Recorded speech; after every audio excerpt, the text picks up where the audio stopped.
Haleluya. Sebelum menyampaikan firman Tuhan, saya mau baca pantun dulu. Saya baca pantun. Puisi dulu ya. Acang mana Acang? Raja pantun. Oh, ada di belakang. Pergi ke hutan mencari kayu. Enggak asik. Pergi ke hutan mencari kayu. Nah, gitu dong. Amini firman Tuhan, jangan ragu. Amin. Haleluya. Satu lagi ya.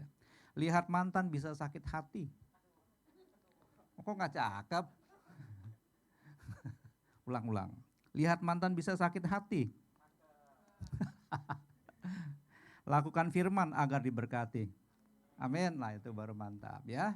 Jadi biarlah kita yang masih muda ini, orang yang setia pada Tuhan, saya percaya hidupnya pasti diberkati. Tidak mungkin tidak. Buktinya adalah saya ya. Sejak usia 13 tahun, saya sudah jadi guru sekolah minggu. Murid-murid saya umur 10 tahun, 11 tahun. Jadi kayak sepantaran. Sok tua saya. Umur 13 tahun jadi guru sekolah minggu. Tetapi saya tidak langsung ngajar kayak gimana gitu. Ada kakak pendamping juga gitu. Karena masih muda belia kan, 13 tahun jadi guru sekolah minggu, kayaknya sok tua banget, sok pinter banget gitu loh. Tapi usia 13 tahun, saya sudah melayani Tuhan. Saya belajar main drum, bisa main drum. Belajar gitar dari kelas 4 SD udah bisa main gitar. Belajar main bass. Organ dulu nggak ada keyboard kayak gini, ada organ tumpuk gitu ya. Semua alat musik di gereja saya mainkan. Kecuali hati wanita tidak saya mainkan. Karena masih kecil, belum ngerti cewek. Ya. Jadi saya melayani Tuhan dari usia kecil. Sampai lulus SMP saya sekolah STM. Kalau anak STM itu biasanya dulu terkenal dengan berantemnya, betul nggak? Sekolah saya dulu STM 12 di Pluit, sekarang jadi SMKN 56 kalau nggak salah ya. Pokoknya di samping Waduk Pluit itu ada sekolah SMKN, nah itu dulu namanya STM 12. Tahun 85 gedung itu jadi sumbangan PT Asahi Mas ya. Waktu itu gedung itu dibangun dengan nilai 2 miliar rupiah. 2 miliar saat itu banyak banget. Ya, kurang lebih tanahnya seluas 2 hektar. Tapi nggak tahu hari ini harganya sudah mahal banget ya. Itu dulu sekolah saya. Masuk STM tetapi jiwa melayani saya itu selalu berkobar dari kecil. Ya, walaupun terkenal berantem, tapi saya nggak suka berantem karena saya penakut. Takut benjol gitu loh. Kalau anak STM tuh berantem tuh ngeri. Dari zaman dulu sampai hari ini kalau berantem selalu pakai yang namanya gear sepeda itu loh. Gear sepeda motor terus diputar-putar gitu. Tapi kalau dulu belum ada yang namanya celurit. Paling banter gitu doang gitu loh. Tapi sekarang bisa parang yang macam-macam yang serem-serem gitu ya. Tapi saya nggak pernah. Sebandel-bandelnya saya paling bonceng truk. Diajakan pengaruh sama teman-teman kan. Cegat truk, trailer, di situ di Pluit dulu banyak pergudangan, jadi banyak truk trailer dicegat baru naik rame-rame. Itu rasanya menyenangkan sekali, bonceng truk gitu ya. Tapi panggilan Tuhan kepada saya untuk melayani sampai hari ini itu tidak pernah putus, ya. Setelah STM, jadi saya memutuskan untuk sekolah Alkitab dari STM jadi STH, ya sekolah apa dulu namanya, sekolah teknik menengah, kalau sekolah saya jadi lupa ya. Kalau sekarang namanya SMKN, betul, sekolah menengah kejuruan negeri. Ya ada SMK sih, ada yang swasta juga, tapi kebetulan itu negeri, jadi SMKN ya. SMKN 56. Jadi dari sekolah teknik menengah menjadi sekolah teologi. Jadi puji Tuhan, kalau Tuhan panggil saya sampai hari ini jadi hamba Tuhan, menyampaikan firman Tuhan, jadi pendeta, itu oleh karena anugerah dan pertolongan Tuhan. Tetapi dalam perjalanan pun tidak mulus gitu. Saya juga mengalami yang namanya pasang surut dalam panggilan. Di tengah perjalanan tahun 2000, saya jadi pendeta muda itu tahun 99. Tahun 99 sudah jadi PDM, ya. PDM. Setelah jadi PDM ada kurang lebih 8 tahun saya vakum. Vakum, nggak mau melayani Tuhan. Saya kerja sekuler, kerja sampai ke Riau, Pekanbaru, sampai ke Singapura, kerja sekuler dan lain sebagainya. Tapi tetap pelayanan. Pelayanan main musik. Jadi dari masa kecil belajar musik itu ada manfaatnya. Masih kepake gitu. Nggak mau jadi pendeta sebetulnya, nggak mau. Nggak mau jadi pendeta. Jadi dari pengalaman-pengalaman itu pada akhirnya sampai satu titik tertentu saya ambil keputusan udah full time. Toh hidup saya itu cuma sekali. Hidup manusia itu cuma sekali. Kalau tidak hari ini kita persembahkan yang terbaik buat Tuhan, kapan lagi? Ya, kita tidak tahu kapan Tuhan panggil kita pulang. Tuhan memanggil kita pulang, syaratnya tidak harus tua dulu dan tidak harus sakit-sakitan. Yang muda pun bisa Tuhan panggil pulang. Ya. Kenapa saya memutuskan untuk sekolah Alkitab? Jadi waktu saya kelas 3 SMP tuh, ya, saya punya guru agama. Guru agama itu namanya Pendeta Abram Suala. Ya. Itu guru agama saya dulu. Dia cuma ngomong begini, hidup kita hanya sekali. Hidup kita, saya merenung aja setelah mendengar kalimat itu merenung gitu. Oh iya betul, hidup kita cuma sekali ya. Kalau kita mati ya udah nggak ada bisa hidup lagi, terus kita bisa memperbaiki kesalahan kita yang lalu, enggak.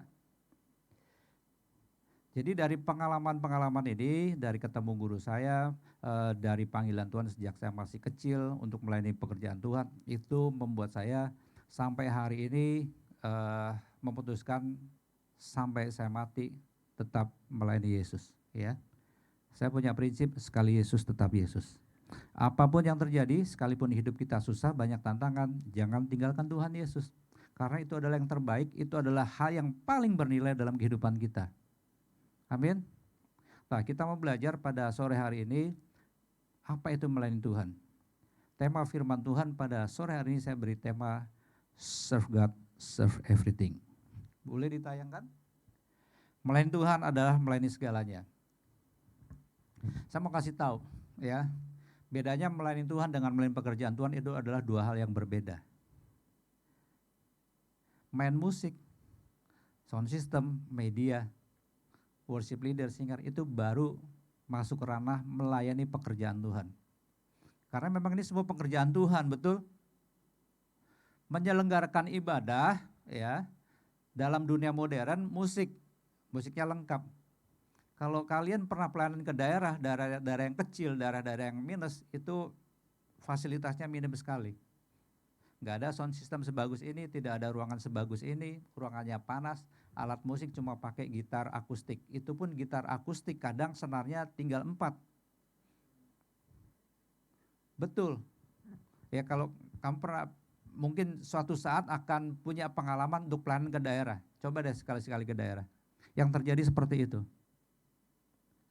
Tapi tetap ada puji-pujian, penyembahan, ada yang pemain musik, ada worship leader, ada singers. Tapi bedanya, ya inilah situasi perdesaan dengan perkotaan itu beda. Ya, kita bersyukur di kota ini punya fasilitas yang amat sangat baik. Jangankan di daerah, kamu cari di gereja sekeliling Jakarta ini, ya.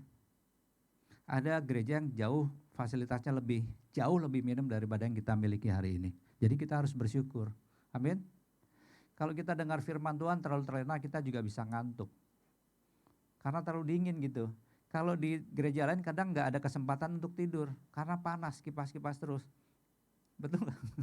Ya terlalu nyaman gitu loh. Ya. Jadi artinya begini, kalau kita hanya melayani musik, main musik, jadi worship leader, khotbah, sound system dan lain sebagainya, itu baru masuk ke ranah yang namanya melayani pekerjaan Tuhan. Apakah ini buruk? Enggak juga, itu bagus. Ya. Tapi Tuhan mau, yang terpenting adalah pelayanan itu adalah melayani keinginan Tuhan. Itu yang penting. Melayani apa? Keinginan Tuhan. Karena yang namanya melayani itu artinya menghambakan diri kita. Dan kita mau bahwa hidup yang kita miliki ini sepenuhnya kita persembahkan untuk Tuhan. Kita itu doulos. Doulos itu hamba. Hamba itu artinya seseorang yang tidak punya kuasa atau tidak punya hak untuk berlaku suka-suka. Jadi kasarnya begini, kita itu budak. Kita sudah nggak ada harganya lagi. Hidup kita adalah milik Tuhan. Dan hidup kita sudah dibeli oleh darah Kristus yang mahal. Kita harus tahu itu dulu. Ya prinsip dasar ini kita harus tahu. Amin. Jadi kalau kalian sudah dibaptis, terima Tuhan Yesus, mengakui Tuhan Yesus sebagai Tuhan dan Juru Selamat, hidup kalian bukan milik kalian sendiri. Kalian nggak bisa suka-suka, Tuhan saya mau ke sini, saya mau ke sana, tanpa kalian berdoa, tanpa kita mengandalkan Tuhan, itu adalah sebuah kejahatan. Jadi apapun yang kita lakukan tetap basicnya adalah bahwa kita adalah budak. Kita adalah dulos, kita adalah hamba, hidup kita sepenuhnya milik Tuhan. Amin. Kalau kita sudah menyadari ini, artinya kita mau memberikan yang terbaik buat Tuhan. Jadi pelayanan yang kita lakukan, apapun yang kita lakukan, itu semua untuk menyenangkan hati Tuhan. Bukan menyenangkan pendeta, bukan menyenangkan gembala, bukan menyenangkan koordinator, bukan menyenangkan siapa-siapa. Tapi kita mau menyenangkan hati Tuhan. Itu pelayanan yang sesungguhnya. Ya, ada bedanya. Nanti kita lihat lebih jauh lagi. Nah kita baca dulu dalam satu kitab, dalam kitab Matius pasal 20 ayat 26 sampai 28. Tidaklah demikian di antara kamu, barang siapa ingin menjadi apa? Sudah keluar ya. Ingin menjadi besar di antara kamu, hendaklah ia apa? Menjadi pelayanmu. Stop dulu sampai di situ. Ini adalah perdebatan bagaimana murid-murid dia bertanya, guru siapa sih yang paling besar? Gitu ya. Siapa sih yang paling besar? Yang paling besar itu adalah yang menjadi pelayan, bukan yang dilayani. Amin. Ini adalah perkataan Tuhan Yesus sendiri. Betul, kalau kita lagi makan di ruang makan, di restoran, yang duduk makan sama pelayan lebih tinggi mana? Lebih tinggi yang dilayani. Karena dia makan. Ingat, pelanggan adalah raja, pembeli adalah raja. Jadi yang lebih tinggi mana? Yang duduk makan. Yang pelayan itu lebih kecil. Betul, itu ukuran duniawi, ukuran manusia. Tetapi Yesus mengatakan justru yang lebih besar adalah yang melayani. Dan Yesus memutuskan aku lebih baik menjadi pelayan. Ya, dan ini adalah perdebatan bagaimana murid-murid berkata kepada Yesus, siapa sih yang paling besar? Yesus mengatakan yang paling besar adalah kalau mereka yang melayani. Ya, dan barang siapa ingin menjadi terkemuka di antara kamu, hendaklah ia menjadi hamba.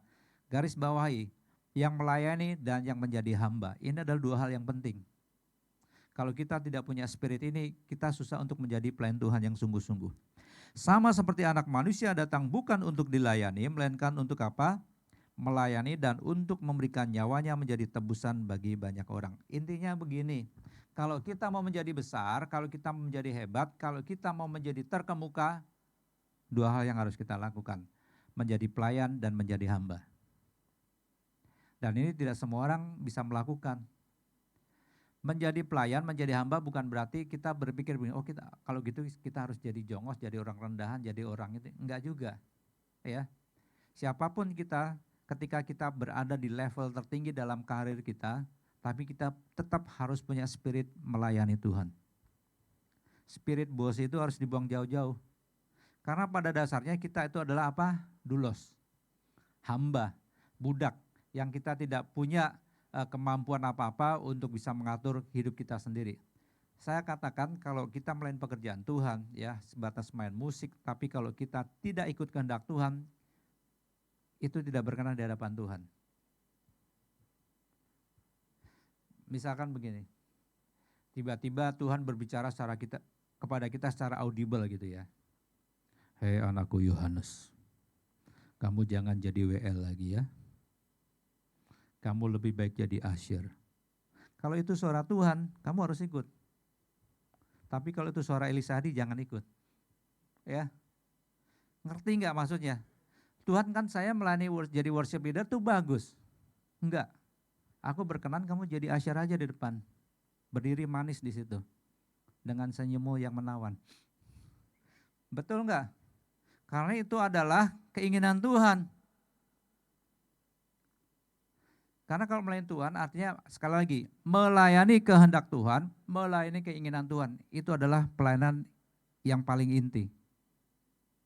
Kalau misalkan tiba-tiba gini, kamu jangan pelayanan di sini lagi, kamu harus pelayanan jauh ke sana ke pedalaman di Papua. Itu kehendak Tuhan lakukan. Tapi ya kayaknya Tuhan nggak ngomong gitu ke kamu ya, itu yang ngomong saya gitu.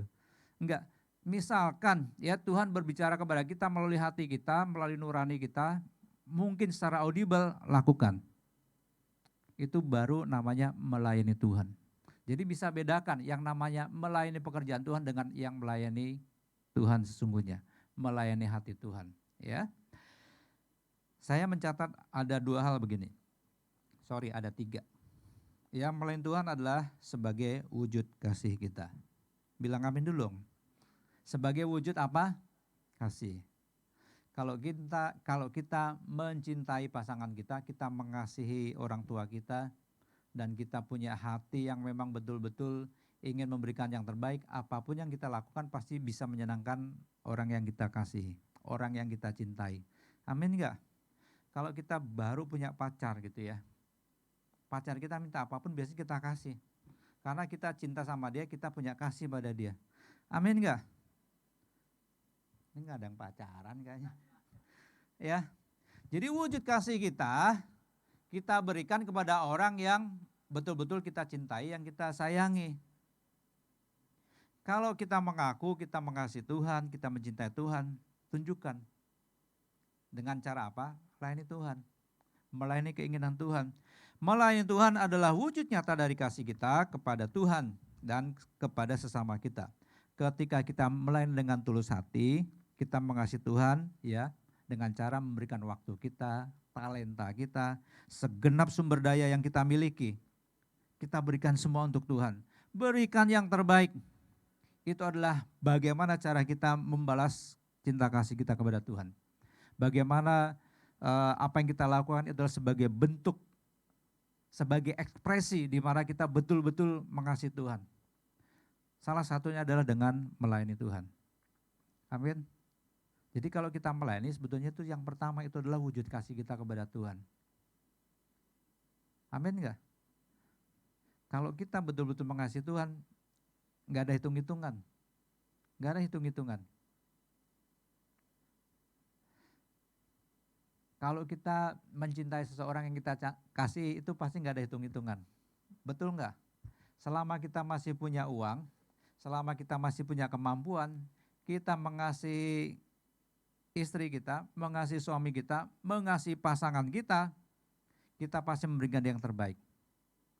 Kalau lagi ulang tahun mungkin kita mempersiapkan kado yang terbaik. Betul enggak? Bisa kasih cincin berlian. Contohnya kalau punya duit. Kalau enggak punya duit cukup cincin zirkon. Ya, berlian sama zirkon bedanya jauh amat gitu ya. Zirkon cuma 10.000, berlian bisa puluhan juta. Artinya begini, kalau kita mencintai orang yang kita kasih, kita pasti akan memberikan yang terbaik. Ya, itu adalah wujud cinta kita, wujud kasih kita. Jadi yang pertama, pelayanan adalah wujud kasih kita kepada Tuhan. Yang kedua, pelayanan adalah tindakan dari kita menyerahkan diri kepada Tuhan. Apa? Penyerahan diri. Bukan setengah-setengah, tetapi sepenuhnya. Artinya begini, kalau dulu hidup kita sembarangan, hidup kita asal-asalan, hari ini kita bertobat. Kita menyerahkan diri kita kepada Tuhan, supaya apa? Tuhan pakai hidup kita, supaya segenap kehidupan kekuatan yang kita miliki hari ini, sebagai bentuk kita menebus dari kesalahan kita yang di masa lalu. Sebagai bentuk penebusan dosa-dosa yang telah kita lakukan. Tuhan pernah memberikan ilustrasi begini, memberikan satu perumpamaan. Ada 2 orang, yang satu berutang 100 talenta, yang satu lagi berutang 10.000 talenta. Dua-duanya utangnya dilunaskan, yang 100 dilunasin, yang 10.000 juga dilunasin. Kira-kira lebih berterima kasih yang mana? Yang punya utang jauh lebih banyak, betul enggak? Kalau Rege punya utang sama saya 100.000, ya. Elo punya utang sama saya 10 juta. Utangnya lebih gede mana? Elo. Dua-duanya saya lunasin. Kira-kira lebih berterima kasih mana tuh? Elo ya. Karena tahu utangnya lebih banyak. Kalau Rege, Pak makasih Pak ya, besok utang lagi gitu. Gitu. Kalau Elo, terima kasih banget Om, terima kasih Om. Sebetulnya itulah gambaran kehidupan kita. Dosa kita sebetulnya terlalu banyak. Hutang kita tuh terlalu banyak. Kalau di masa lalu kita melakukan kesalahan, hari ini kita boleh ada dalam keadaan yang baik. Sebagai wujud penyerahan diri kita, kita bertobat. Serahkan diri kita untuk Tuhan.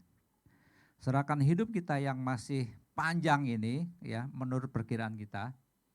Menurut perkiraan kita kan kita masih panjang, betul nggak? Kamu kan masih umur 16 tahun, masih usia teens gitu loh, masih belasan tahun. Baru seri 1, seri 2, seri 3, saya udah seri 5. Jadi udah mulai siap-siap, udah sering spa lumpur, membiasakan diri bau tanah. Kalau kalian mungkin masih spanya spa susu gitu ya, masih baunya enak, bau nikmat duniawi gitu ya. Tapi kalau udah usia 50 tahun ke atas harus sering-sering apa, spa lumpur. Biar membiasakan diri bau tanah gitu. Ya, enggak juga, enggak kayak gitu kali ya. Enggak. Jadi artinya hidup kita sekarang adalah bentuk penyerahan diri kalau kita mau melayani Tuhan. Serahkan dirimu selagi kamu masih muda. Itu adalah bagian yang terbaik. Tuhan jangan kasih sisa. Tuhan harus kita berikan yang terbaik yang kita miliki. Betul nggak? Ada orang selama masih hidup masih senang gitu ya, diajak pelayanan nggak mau, tunggu nanti kalau udah tua. Udah tua keburu mau mati, udah nggak berguna lagi, udah nggak bisa ngapa-ngapain, udah stroke gitu, suruh jadi asar, Bang. Shalom, udah nggak bisa. Tapi hari ini kita masih kuat, kita masih sehat, masih ganteng, masih cantik, berikan yang terbaik buat Tuhan. Amin. Serahkan diri kita kepada Tuhan. Karena Tuhan sudah menebus hidup kita, Tuhan sudah memberikan nyawanya untuk keselamatan kita, maka sebagai bentuk kasih kita adalah apa? Menyerahkan diri kita. Amin. Jadi pelayanan yang kedua adalah bentuk penyerahan diri kita. Bentuk apa? Serahkan diri kepada Tuhan sepenuhnya. Kalau kita sudah menyerahkan diri kita kepada Tuhan, jangan kita menarik diri lagi. Kalau sudah ngasih, ya jangan kita minta lagi. Aneh gitu. Kita udah ngasih sama seorang gitu ya, sorry gue ambil lagi. Itu kayaknya kita bodoh gitu. Betul nggak? Kayaknya aneh, lu udah ngasih kok minta lagi gitu. Norak banget sih. Nah hidup kita nggak kayak gitu. Kalau kita sekali menyerahkan diri kepada Tuhan, hidup kita sepenuhnya milik Tuhan. Amin. Ya, yang ketiga, pelayanan adalah kesadaran akan kebutuhan pertobatan. Oke? Sadar akan pertobatan kita ya. Melayani Tuhan dengan sungguh-sungguh membutuhkan kesadaran akan kebutuhan yang namanya pertobatan. Kita tuh butuh yang namanya pertobatan setiap hari. Mengapa setiap hari? Saya nggak menjamin ya, kalian keluar dari sini besok kalian nggak berbuat dosa. Nggak ada jaminan tuh. Kita masih punya potensi untuk berbuat dosa. Betul nggak? Siapa yang di sini kira-kira untuk 10 tahun ke depan tidak akan berbuat dosa? Coba angkat tangan. Tuh kan semua mau berencana mau berdosa kan? Ini pertanyaan saya gini, perhatikan, cerna baik-baik. Siapa yang menjamin 10 tahun ke depan tidak akan berbuat dosa? Tuh nggak ada yang angkat tangan kan? Berarti kalian berencana untuk berbuat dosa. Begitu ya logika matematikanya. Enggak. Setiap manusia yang sudah ditebus oleh darah Kristus tidak hidup dalam kehidupan dosa. Itu yang harus kita tahu dulu. Tapi potensi untuk jatuh ke dalam dosa itu tetap ada. Betul enggak? Tapi kalian juga jangan punya rencana, besok saya mau berbuat dosa. Pas di hari Valentine. Pas nanti di tanggal 13, ya, bulan 13, tahun 2013, udah lewat. Nggak ada rencana. Tapi potensi kita untuk berbuat dosa, melakukan kesalahan tetap ada. Namanya juga manusia, masih kita mendiami yang namanya daging. Ya, sarkos. Ya, sarkos. Jadi kita butuh pertobatan setiap hari. Hari ini kita berbuat salah, bertobat. Besok kita melakukan kesalahan, bertobat juga. Roma 12 ayat 1 bilang apa? Karena itu demi kemurahan Allah, aku menasihatkan kepada kamu untuk kalian apa? Mempersembahkan tubuh kalian sebagai persembahan yang hidup. Itu adalah ibadah kita yang sejati. Jadi persembahkan tubuh. Tubuh di situ ditulis pakai kata soma. Soma ya, bukan somat. Ada dua kata yang diterjemahkan ke dalam bahasa Indonesia dengan kata tubuh. Yang pertama soma, yang kedua namanya sarkos. Coba ulang dulu. Yang pertama namanya apa? Yang kedua sarkos. Sarkos ini artinya tubuh juga, tapi sarkos ini sebetulnya daging. Soma itu adalah tubuh. Jadi kalau ditulis kata soma itu artinya menyangkut tubuh, jiwa, dan roh kita. Dan Roma 12 ayat 1 ditulis pakai kata apa? Tapi kalau pakai kata sarkos berarti itu cuma ngomong daging doang. Jiwa sama rohnya enggak termasuk. Tapi di situ ditulis pakai kata soma berarti persembahkanlah tubuhmu, artinya persembahkanlah tubuh, jiwa, dan rohmu sepenuhnya. Jadi kalau kita melayani Tuhan artinya tubuh kita, roh kita, pikiran kita, perasaan kita, itu adalah jiwa kita, keinginan kita, serahkan total kepada Tuhan Yesus. Bentuk penyerahan diri. Dan kita harus bertobat setiap hari dengan apa yang dilakukan oleh daging ini. Kan kita masih mendiami daging, betul enggak? Masih bisa punya potensi untuk berbuat dosa. Betul? Enggak menjamin kalian melayani Tuhan, kalian rajin ke gereja, kalian rajin dengar firman Tuhan, terbebas dari yang namanya dosa. Enggak. Tapi yang saya yakini begini, kalian tidak terikat dalam kehidupan dosa. Itu yang saya yakini. Ya, amin dulu dong. Kalau kalian nggak bisa mengamini berarti kalian masih ada dalam ikatan dosa. Betul nggak? Tapi kita tidak ada dalam ikatan dosa. Ya. Jangan nanti di sini, Pak saya tidak akan pernah berbuat dosa hari ini sampai selama-lamanya. Talk to my hand. Nggak mungkin kayak gitu. Betul nggak? Ya. Tapi kalau saya ngomong gini, oh Pak Elisa ngomong gitu, udahlah berbuat dosa deh, salah lagi gitu ya. Enggak. Jadi hidup kita adalah, pelayanan yang ketiga adalah tindakan apa? Kebutuhan akan pertobatan. Kita harus bertobat setiap hari karena kita masih punya potensi untuk berbuat dosa. Ya, pertobatan itu adalah proses berkelanjutan, terus menerus, kontinuitas. Seterusnya, untuk apa? Tumbuh dalam persekutuan dengan Kristus. Ketika kita melayani Tuhan dengan sungguh-sungguh, kita mengakui bahwa kita adalah manusia berdosa yang membutuhkan kasih dan pengampunan dari Tuhan. Amin. Ya.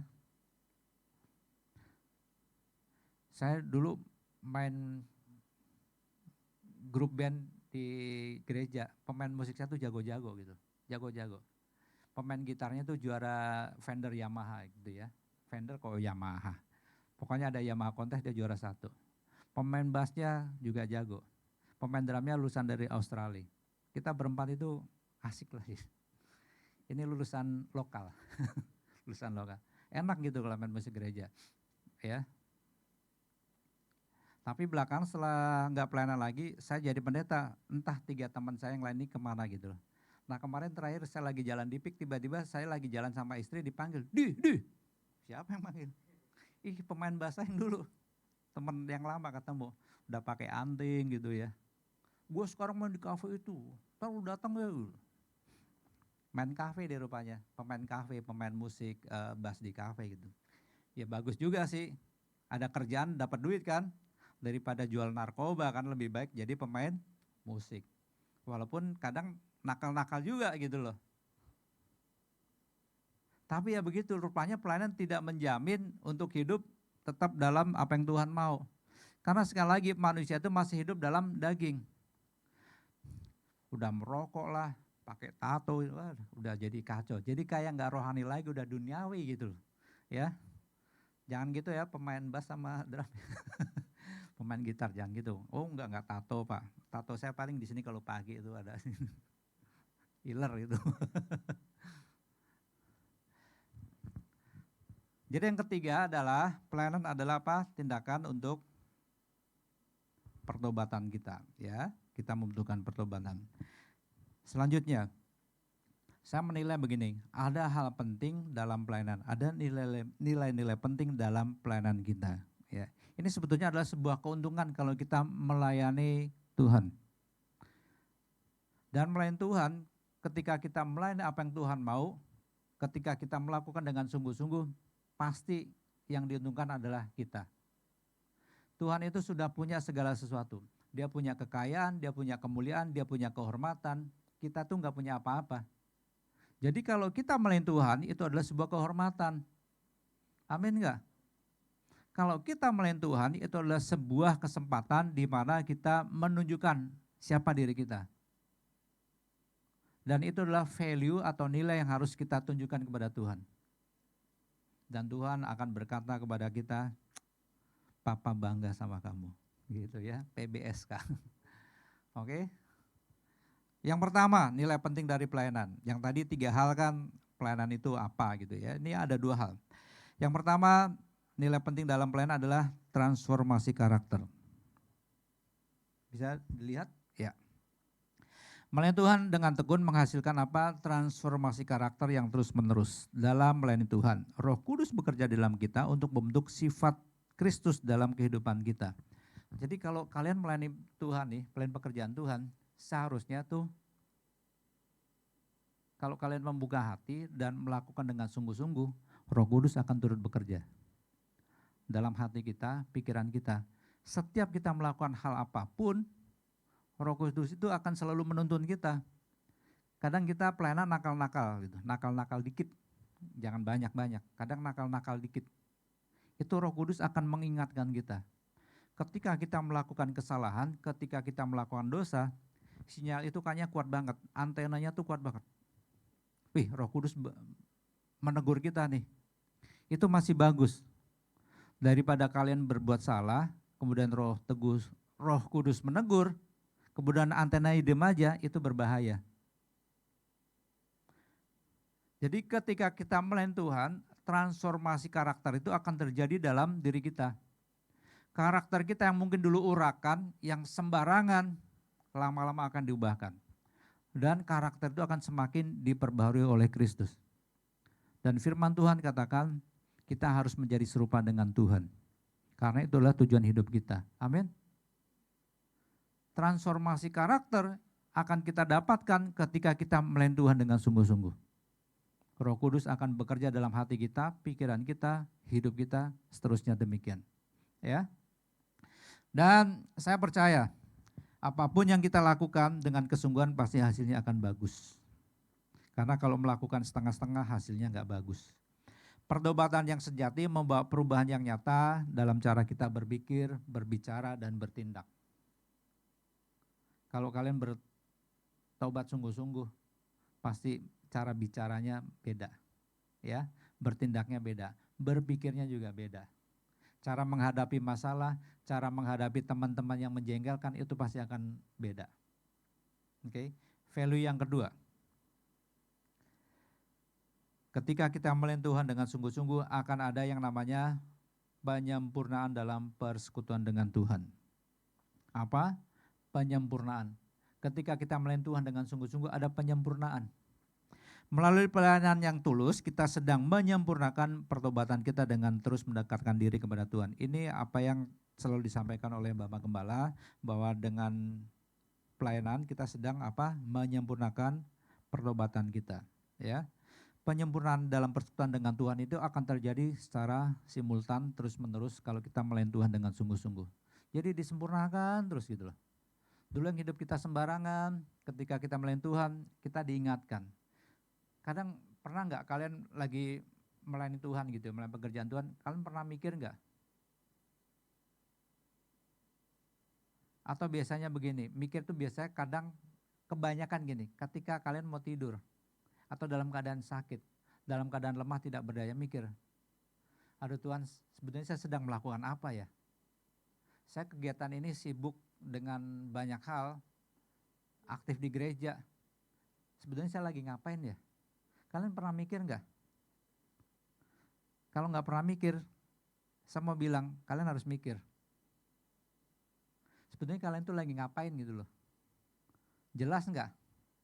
Apa yang kalian lakukan itu jelas nggak? Itu buat siapa sih? Kalian lagi ngapain? Nah ini harus jadi perenungan buat kita sendiri yang masih muda ini ya. Supaya dilatih sejak muda. Akan ada hal-hal yang mungkin nanti akan mencegat atau menghalangi kita dalam kita memberikan diri melayani pekerjaan Tuhan. Pasti akan ada. Mungkin kalian nanti udah dari sini menikah, ntar pindah ke kota lain atau bekerja tempat lain, sehingga tidak memungkinkan lagi untuk beribadah tempat ini. Tapi tetap ingat, melayani Tuhan itu sampai mati. Kontraknya sampai Maranatha. Amin. Jadi kemanapun tetap harus ikuti keinginan Tuhan, tetap harus melayani keinginan Tuhan. Ketika kita melayani Tuhan, pasti pertobatan kita tuh akan semakin disempurnakan. Yang masih nakal-nakal melayani Tuhan, kita diingatkan. Saya sebetulnya lagi ngapain nih? Kan ini semua pekerjaan buat Tuhan, untuk kemuliaan Tuhan, bukan untuk kemuliaan kita. Amin. Jadi lebih banyak baiknya, lebih banyak manfaatnya, lebih banyak value-nya kita melayani Tuhan daripada kita duduk diam diri, kita tidak melakukan apapun. Tetapi yang terutama adalah harus melayani keinginan Tuhan. Coba next. Betul itu. Dengan melayani Tuhan sepenuh hati kita sedang menyempurnakan pertobatan kita. Ini harus selalu ada dalam hati kita, pikiran kita, bahwa ingat apa yang sedang kita lakukan hari ini itu sebetulnya untuk kepentingan kita, untuk value diri kita sendiri, ya. Yang terakhir, makna dari melayani. Ada 5 hal saya catat di sini. Yang pertama, ya, makna dari pelayanan, kita akan tumbuh dalam kasih dan penyerahan diri. Ini sebagai summary ya, sebagai rangkuman. Jadi tumbuh dalam kasih dan penyerahan diri. Ingat, melayani adalah wujud kasih kita dan melayani adalah wujud dari penyerahan diri kita kepada Tuhan. Kemudian yang kedua akan mengalami yang namanya transformasi karakter. Karakter kita akan diubahkan. Yang dulu baik akan menjadi jahat. Oh ya, amin lagi. Puji Tuhan, berarti kalian gak ngantuk. Mengalami transformasi karakter, yang jahat menjadi yang baik menjadi bertambah, yang jahat menjadi bertambah baik. Jahat. Ya. Mengalami transformasi karakter, pasti, tidak mungkin tidak. Kemudian yang ketiga, menjadi saksi hidup. Orang itu senang kalau lihat kita itu baik gitu loh, ramah. Betul enggak? Ramah gitu, baik, jujur, orang itu senang. Dan itu adalah menunjukkan value kita, aset dari diri kita sendiri. Yang keempat dengan melayani Tuhan, ya, makna yang keempat adalah kita menunjukkan kasih kepada orang lain, kepada sesama kita. Dan Tuhan pasti akan bentuk terus hati kita, bentuk terus pikiran kita, bentuk terus tindakan kita, sehingga kita itu identik dengan yang namanya kasih. Pokoknya kalau misalkan ingat Regi, orangnya banyak senyum, orangnya baik banget. Harus gitu, ya. Jangan ingat tahu Regi, aduh nyebelin banget orang itu. Jangan kayak gitu ya. Nyebelin tapi ngangenin. Ya. Kemudian yang terakhir, makna dari pelayanan adalah memperdalam persekutuan kita dengan Tuhan. Semua itu adalah langkah-langkah penting dalam perjalanan pertobatan yang terus-menerus. Oke? Jadi pelayanan itu lebih banyak manfaat daripada mudaratnya. Kalau kita melayani Tuhan, itu adalah sebuah kesempatan atau kehormatan bagi kita masing-masing. Amin. Oke, sudah menulis pertanyaan-pertanyaan? Boleh kasih ke saya, dikumpulkan. Semoga ada pertanyaan. Pak Elisa, ukuran bajunya berapa, ukuran sepatunya berapa? Itu akan saya jawab dengan senang hati ya.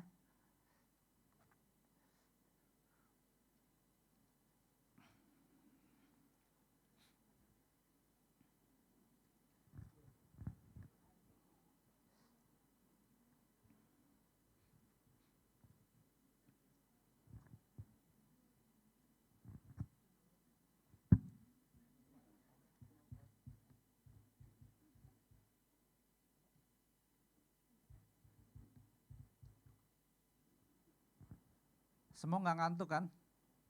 Nggak ya, puji Tuhan. Berarti gizi cukup. Saya baru tahu kenapa makan kangkung itu bisa bikin ngantuk. Kangkung itu mengandung zat besi, betul nggak? Zat besi itu lari ke kelopak mata jadi berat. Kangkung mengandung zat besi, jadi dia lari ke kelopak mata jadi berat gitu. Makanya jangan makan kangkung. Oke. Tapi katanya begitu, kangkung mengandung zat besi. Makanya jangan kebanyakan makan kangkung biar nggak berat ke mata. Oke, sudah? Kayaknya nggak makan kangkung nih orang-orang ini nih. Makanya jengkol, pete. Oke, nggak ada pertanyaan? Apa sedang ditulis? Oke, boleh Mbak kesini meta yang sudah ada. Biar sambil berjalan. Saya mau tanya dulu, siapa yang hari ini sampai selama-lamanya mau melayani Tuhan? Enggak semua nih. Semua harus melayani Tuhan, yang terutama harus melayani keinginan Tuhan. Ketika mau melayani keinginan Tuhan, kalian harus terjun melayani pekerjaan Tuhan. Karena itu akan apa? Mendewasakan iman kita, ya.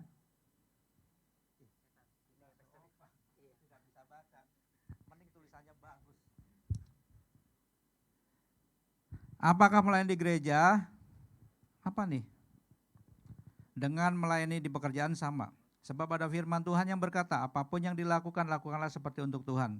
Saya mau katakan sama, iya betul. Ya, melayani Tuhan di gereja atau melayani Tuhan di dunia bisnis itu sama. Saya malah kadang mengharapkan begini loh. Kalian jangan jadi penyanyi jagoan di gereja. Kalau perlu kalian jadi penyanyi sekuler sekalian. Kalian jangan jadi pedagang yang kecil-kecilan, jadi pedagang yang besar sekalian. Kalau misalkan ada pendeta yang ekstrim gitu ya, masa sih nyanyi sekuler? Saya mau katakan nyanyi sekuler nggak apa-apa. Ketika kalian menjadi terkenal, kalian akan jadi idola. Ketika kalian diwawancarai, kok bisa sih terkenal? Saya mengandalkan Tuhan Yesus. Kalian akan jadi keterang dan garam. Itu sudah namanya melayani Tuhan. Pekerjaan yang kita lakukan itu sama. Yang penting motivasinya harus untuk menyenangkan hati Tuhan. Semua untuk Tuhan. Roma 11 ayat 36 bilang apa? Sebab segala sesuatu adalah dari Dia. Oleh Dia, bagi Dialah kemuliaan.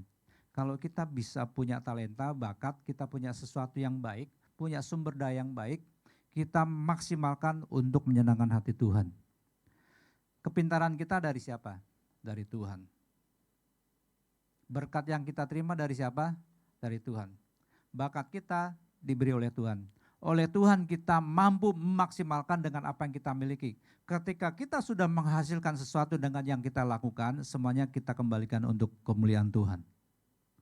Jadi betul, melayani di gereja dengan melayani di luar itu sama. Ya, lakukanlah segala sesuatu seperti untuk Tuhan. Walaupun kadang memang kalau kita melakukan sesuatu untuk manusia, untuk kepentingan keuangan. Kalau kita kerja di kantor kan untuk perusahaan memang untuk tujuannya profit, duit, betul? Tapi kita harus melakukan motivasi dasarnya adalah semua untuk melayani Tuhan. Saya percaya kok apapun yang kita lakukan dengan motivasi untuk Tuhan pasti akan diberkati. Tuhan pasti akan disertai. Amin. Yang kedua, bagaimana caranya memiliki motivasi yang baik dalam melayani? Sebab tanpa motivasi yang baik tidak mungkin melayani dengan baik.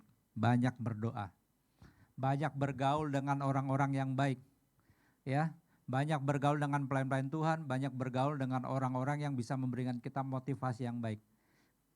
Kalian ada yang terlibat di MLM enggak? Ini kalau di multi level marketing biasanya tuh dunianya lebih sensitif banget. Lu jangan dekat-dekat sama dia, auranya negatif. Kalau ngomong negatif melulu. Kalau ngomong kayaknya rugi, susah terus. Itu enggak baik. Tapi kalian harus bergabung dengan yang auranya positif, yang selalu ngomong positif, yang selalu membangun. Bagaimana cara memiliki motivasi? Yang terutama adalah harus berangkat dari diri sendiri. Ya. Yang kedua itu biasanya pergaulan akan mempengaruhi kita. Ada keinginan yang sungguh-sungguh itu penting. Ada passion, ada gairah, ada motivasi, harus membangkitkan diri sendiri. Daud pernah berkata kepada dirinya sendiri, hai jiwaku mengapa engkau tertekan? Dia ngomong sama dirinya sendiri dan kalian harus ngomong sama diri sendiri. Kalau perlu cubit tangan kalian, lu gak bisa kayak gitu, Elisa lu gak boleh kayak gitu, ngomong gitu. Kalau perlu tampar diri sendiri. harus memotivasi diri sendiri. Lu nggak benar kayak gitu, lu salah. Belum. Lu salah kayak gitu. Harus memotivasi diri kita sendiri. Betul nggak? Yang terutama harus dari diri kita sendiri. Kalau motivasi itu tidak muncul dari diri kita sendiri, itu berbahaya. Dan motivasi kita yang terutama muncul dari mana? Dari kalau kita dekat dengan Tuhan. Kalian rajin baca Alkitab, rajin berdoa, rajin membangun mesbah Tuhan, pasti kalian akan punya motivasi yang baik. Kalau kalian sendiri malas gitu ya, malas berdoa, malas baca Alkitab, kalian punya motivasi dari mana? Dari teman-teman sekitar yang auranya negatif. Motivasinya jadi nggak bagus. Kadang ada beberapa orang yang sudah down dengan berbagai masalah kehidupan, masalah duit, masalah pekerjaan, masalah kuliah, dan lain sebagainya. Jadi kayaknya kita kehilangan motivasi. Nah, kalau dalam keadaan kita lagi suntuk gitu, refresh dulu, ya. Mulai dari nol lagi, di refresh. Caranya apa? Udah kamu berdiam diri dulu di kaki Tuhan. Baca Alkitab, berdoa, diam aja gitu. Kalau saya sebelum tidur kebanyakan begini, ya Tuhan kayaknya hidup saya belum berarti ya, saya kayaknya banyak berbuat salah. Saya bisa kayak gitu loh. Kayaknya saya belum melakukan apa-apa gitu. Ya makanya belum melakukan apa-apa gitu. Biasanya datang pas saat mau tidur. Dan perenungan-perenungan ini penting. Direnungkan sambil kita mikir, memotivasi diri kita sendiri. Tuhan, apa yang harus saya lakukan? Karena dalam diri kita ada yang namanya hal yang baik, yang positif, ada hal yang perlu yang namanya need improvement. Betul nggak? Saya nggak mengatakan ini kelebihan, ini kekurangan, jangan. Tapi ada yang namanya kelebihan, ada yang namanya apa? Need improvement, yang perlu diperbaiki. Betul? Kalau malas ini kan need improvement, bukan keburukan, bukan. Pada dasarnya kita tuh rajin. Rajin nggak? Iya rajin. Kita lebih suka doa pagi daripada doa malam, betul nggak? Kalau kita disuruh bangun pagi-pagi lebih senang toh daripada ibadah jam 7 malam gitu, betul kan? Ya, jadi kita harus memotivasi diri kita sendiri, terutama dari diri kita, dan harus bergaul dengan orang-orang yang baik supaya auranya baik, auranya positif ya. Yang ketiga, apa lagi nih tulisannya nggak jelas. Seperti apa ya aplikasinya dalam kehidupan mempersembahkan tubuh, jiwa, dan roh? Bos, ini pertanyaan dalam nih. Kalau manusia itu terdiri dari apa? Tubuh, jiwa, dan roh. Kalau ayam itu punya roh nggak? Sapi punya roh nggak? Hah? Enggak ya. Jadi punyanya apa? Kok hidup gitu? Hah? Anjing itu punya roh nggak? Hah? Nggak ada ya. Tapi kok bisa nurut gitu ya sama majikannya ya? Apakah punya jiwa? Sedikit punya jiwa kan ya. Hewan sama manusia itu dua makhluk yang berbeda ya. Kalau hewan nggak punya roh, mereka hanya cuma punya nyawa. Nyawanya ada di darahnya. Ketika darah mereka habis, mereka mati. Manusia pun sebetulnya sama. Nyawa kita ada di mana? Darah kita. Kita kekurangan darah, kita mati. Betul nggak? Tapi bedanya manusia dengan hewan, dengan ciptaan Tuhan lainnya, kita punya yang namanya roh. Roh itu adalah roh Allah sendiri. Ketika Tuhan menciptakan Adam dari debu dan tanah, ya, dihembuskanlah nafas Tuhan, namanya nefes. Ya, dihidupkanlah Adam dan ada roh Allah dalam diri manusia. Sampai hari ini semua keturunan manusia ada roh Allah di dalamnya. Jadi kita punya roh. Nah, bagaimana memaksimalkan tubuh, jiwa, dan roh? Ini tentunya semua fokusnya adalah harus kepada Tuhan, harus God-centris. Pengalaman, pengetahuan kita akan kebenaran itu biasanya menentukan how to, bagaimana apa yang harus kita lakukan. Kalau semakin kita mengenal kebenaran, kita tahu bagaimana cara memaksimalkan roh jiwa kita, bagaimana memaksimalkan tubuh kita. Tetapi kalau pengetahuan kita tentang firman Tuhan mengenai tubuh, jiwa, dan rohnya sedikit, kita kebanyakan melanggar. Ya, ketika tubuh bertemu dengan roh, ada kehidupan, itu muncullah yang namanya jiwa. Kalau tubuh sudah berpisah dengan roh, jiwa juga otomatis hilang. Ada teori yang namanya dikotomi, trikotomi. Cuma kita nggak bahas itu ya. Ada orang mengatakan manusia hanya terdiri dari tubuh dan jiwa. Tetapi ada teori yang mengatakan manusia terdiri dari tubuh, jiwa, dan roh. Tapi memang firman Tuhan mengatakan tubuh, jiwa, dan roh. Jadi kita menganut trikotomi ya. Saya khususnya. Nggak tahu kalau kalian menganut apa gitu ya. Bagaimana memaksimalkan tubuh, jiwa, dan roh, aplikasinya apa dalam kehidupan. Ketika kamu diberhadapkan dengan masalah yang simple, yang kehidupan sehari-hari, misalkan apa? Paling sering itu macet ya. Itu paling menguji iman kita tuh. Saya juga paling sebel kalau di jalanan. Apalagi namanya Jelambar. Kayaknya semua yang naik kendaraan di Jelambar itu buta warna semua. Tidak bisa membedakan warna hijau, merah, dan kuning. Nggak bisa tuh bedain. Gitu ya. Kalau saya dari Jembatan 2 mau ke kanan, mau ke Season City, itu motor dari sana tuh lewat aja gitu loh. Saya kadang ngomong gitu, ini jangan ditiru loh, ini saya bukan jahat gak. Saya kadang begini, kalau ada truk tabrak, mereka jatuh, yang penting jangan mati, supaya jerah aja gitu loh. Motor rusak gak apa-apa, yang penting nyawanya jangan sampai mati gitu. Tabrak gitu gak apa-apa. Karena selalu begitu, was gitu. Dan itu kan sebetulnya menguji emosi saya, betul gak? Kadang lagi rame gitu, ada gerobak lah, ada motor, motong nyalip aja kayak gitu. Itu iman dan kesabaran diuji. Ya, bangkit serukan nama Yesus. Rasanya mau marah gitu ya. Antik kamu ya. Rasanya mau marah, tapi di situ kita diuji. Ini aplikasinya bagaimana kita tetap ketika menghadapi satu ujian untuk kita marah, tapi kita tetap firman Tuhan gitu. Kan firman Tuhan itu yang menjadi terang bagi jalan kita. Firman Tuhan katakan begitu. Kalau kamu tidak punya firman Tuhan, jalan kamu gelap. Kamu akan melakukan hal-hal yang gelap, kamu marah ya marah aja gitu loh. Tidak terkontrol. Betul? Jadi bagaimana? Dekat dengan firman Tuhan ya. Yang keempat, apakah karakter bisa berubah dari pemarah menjadi pengasih? Apakah itu bisa? Bisa. Chrisye nyanyi begini. Aku tahu ku takkan bisa menjadi seperti yang. Pada dasarnya kita tidak mampu merubah karakter orang lain, nggak bisa.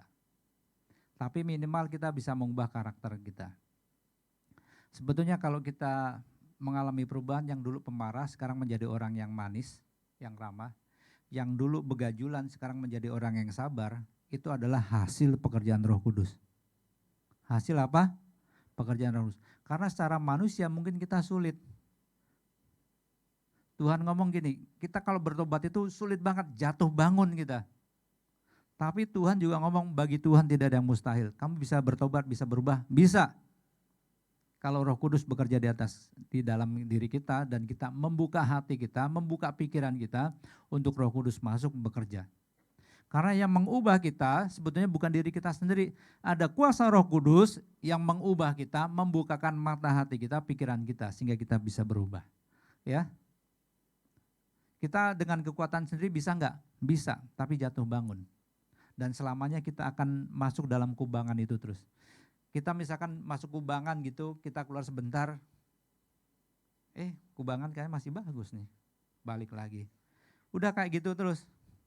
Tapi kalau yang namanya Roh Kudus, kuasa Roh Kudus, kita diangkat, kita ditaruh jauh-jauh, sehingga jauh dari kubangan itu.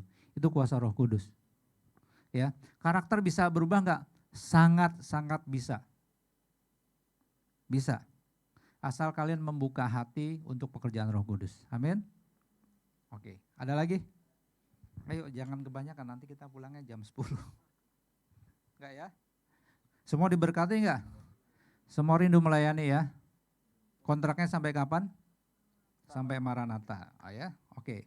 Bagaimana bila orang yang masih hidup dalam dosa tapi pelayanan? Ini dalam dosa apa dulu nih? Saya juga hidup dalam dosa sebenarnya. Oh berarti Pak Elisa ini ya? Enggak. Kita semua adalah pada dasarnya manusia berdosa. Tapi mungkin maksud dari pertanyaannya adalah, oh gue masih berjudi, masih merokok, masih melakukan ugal-ugalan tapi pelayanan. Bisa enggak? Ini mau dijawab pengen tahu banget, pengen tahu banget atau gimana? Ya. Saya katakan kalau misalkan masih bila orang yang masih hidup dalam dosa tapi pelayanan. Nah, seperti yang tadi saya sudah jelaskan ya, kalau kalian mencerna ya. Ingat, pelayanan itu menyempurnakan pertobatan.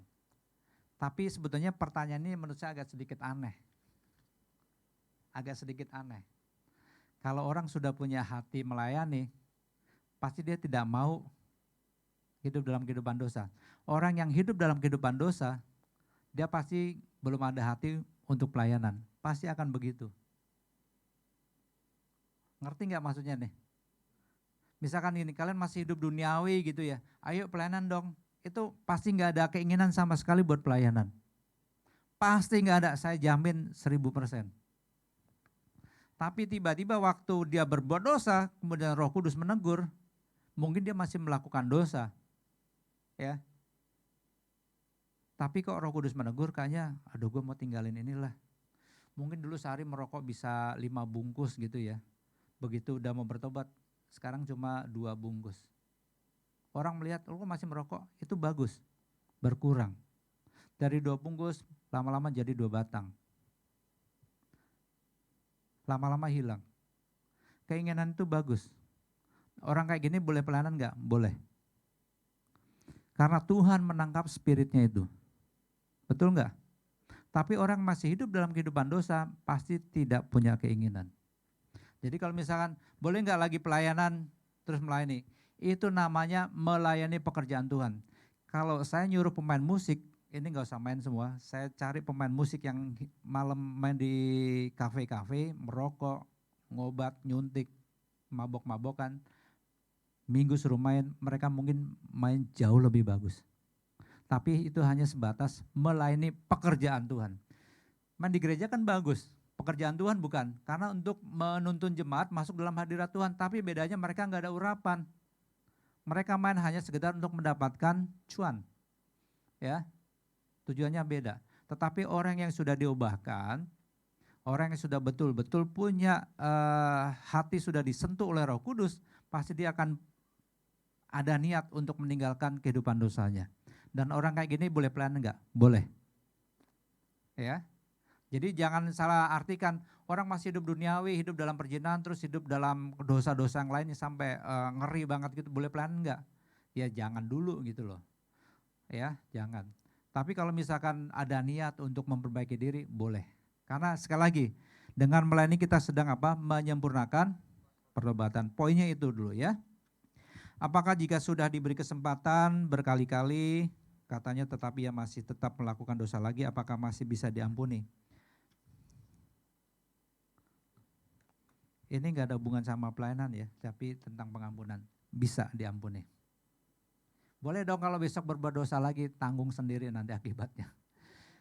Dosa bisa diampuni, tapi akibat dari dosa tetap harus kita terima. Ketika Daud melakukan dosa, Daud minta ampun, dosanya diampuni. Tetapi akibat dari dosa yang dilakukan oleh Daud, akibatnya itu menyedihkan, mengerikan. Ya, anaknya berontak. Ada hal-hal yang membuat Daud itu jadi susah hati. Saya percaya yang namanya anugerah Tuhan, ketika kita terima anugerah Tuhan, kamu nggak punya kekuatan untuk menolak. Itu namanya anugerah Tuhan. Jadi artinya begini, saya kasih Elo duit 10 juta, ya pasti nggak nolak. Tapi misalkan nih, saya kasih kamu anugerah, kita nggak sanggup, jangan udah kenyang, udah banyak, dia nggak sanggup menolak. Itu namanya anugerah. Jadi kalau Tuhan beri kita anugerah, kita nggak sanggup untuk menolak. Tuhan tetap mengampuni dosa kita, Baik dosa yang kita lakukan kemarin, hari ini, ataupun nanti yang akan kita lakukan. Tapi kalian jangan berencana untuk berbuat dosa. Kalian namanya mencobai Tuhan. Ngerti bedanya ya? Kalian melakukan dosa berulang kali, Tuhan tetap ampuni. Tapi gini, salah juga. Kalau orang sudah mengerti kebenaran tetapi tidak melakukan, dia berdosa di hadapan Tuhan. Firman Tuhan juga ngomong begitu ya. Jadi bisa enggak kalau suatu saat potensi untuk berbuat dosa diampuni, pasti akan diampuni. Karena ini adalah masa anugerah. Kecuali nanti masa antikris, kalian harus menebus dengan darah kalian sendiri. Sekarang pakai darah Kristus untuk menyelamatkan hidup kalian ya. Apakah harus dibaptis dulu baru melayani? Ya ini cuma peraturan dari gereja ya, tapi lebih baik dibaptis. Enggak dibaptis pun yang penting hatinya dijamah dulu, boleh. Ya, tapi setelah itu harus segera dibaptis ya. Oke, penjahat yang di samping Kristus pun tidak dibaptis, tidak pernah pelayanan, dia masuk surga. Itu cuma satu orang yang terima anugerah sepanjang sejarah kehidupan manusia. Jangan diikuti ya. Cuma dia satu-satunya. Ya. Orang udah mau mati kok penjahat gitu. Hari ini juga engkau bersama aku, dengan aku di Firdaus. Enak banget hidup lu. Itu namanya anugerah Tuhan. Ya, dia nggak pelayanan, nggak sempat bertobat, nggak sempat dibaptis, cuma ngomong gini, ya Yesus ingat aku ya, masuk surga, enak banget hidup lo gitu. Semua karena anugerah, ya, jangan iri sama penjahat itu, ya, itu cuma dia sendiri. Yang terakhir, apalagi nih, udah habis ya. Oh ini, bagaimana cara menjadi next level dalam pelayanan?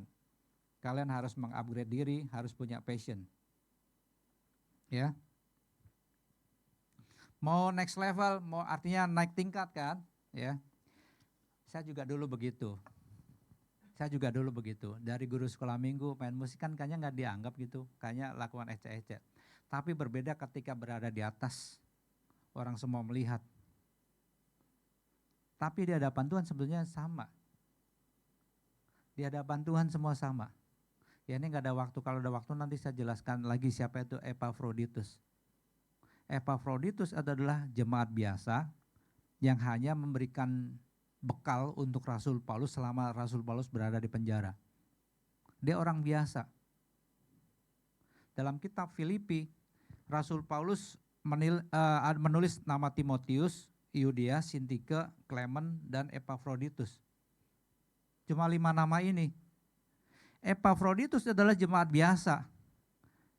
Karena Paulus ada di Roma, di penjara, disuruhlah dari jemaat Filipi, tolong kamu bawa perbekalan ya, untuk apa, kayak makan, pakaian, dan lain sebagainya untuk keperluan Paulus yang selama ada di penjara.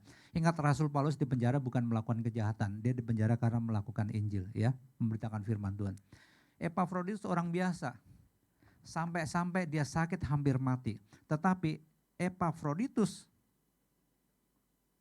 disamakan oleh Paulus seperti Kristus. Epafroditus sakit hampir mati. Dia adalah orang biasa, jemaat biasa. Jadi artinya maksud saya begini, di hadapan Tuhan kita semua sama. Kamu mau main musik, sound system, worship leader, pengkhotbah, di hadapan Tuhan semua sama. Yang membedakan apa? Hatimu.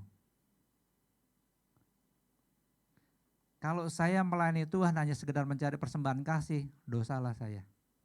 Tapi kalau kamu melayani Tuhan, lakukan untuk hati kamu, motivasi kamu untuk menyenangkan hati Tuhan, sebagai wujud kasih kamu, kamu lebih berharga. Ngerti nggak maksudnya? Oke ya, jadi kamu harus bedakan. Jadi yang namanya melakukan pekerjaan Tuhan bukanlah sesuatu yang buruk, tapi adalah sesuatu yang baik. Tetapi motivasinya sendiri semua harus menyenangkan hati Tuhan. Bukan untuk menyenangkan manusia. Karena itu yang harus kita kejar. Amin. Ya. Jadi selamat melayani, berikan yang terbaik. Semua sudah ya pertanyaan ya? Sudah semua kan? Ada yang bertanya tapi belum terjawab? Puji Tuhan. Mau tanya apa lagi, jodoh, feng shui, horoskop? Gak ada. Itu bukan saya, itu Suhuyo ya. Oke, saya undang kita untuk bangkit berdiri ya. Haleluya. Tuhan, kami bersyukur, berterima kasih untuk sore hari ini, biarlah firman-Mu membukakan mata hati kami, dan kami rindu hidup kami persembahkan untuk kemuliaan Tuhan. Kami melayani Tuhan dengan segenap hati kami mau melayani Tuhan karena kami mengasihi Tuhan. Dan kami rindu Bapak selama kami melayani, kami mengalami yang namanya perubahan karakter. Dan kami boleh semakin mengerti tujuan dan rencana kehidupan kami. Dan biarlah Roh Kudus senantiasa mengingatkan kami Bapak untuk hal-hal yang harus kami lakukan. Terima kasih untuk kesempatan yang kami miliki hari ini. Dan kami bersyukur oleh karena kebaikan Tuhan. Di dalam nama Tuhan Yesus kami bersyukur dan berdoa. Haleluya, bersama-sama kita katakan amin.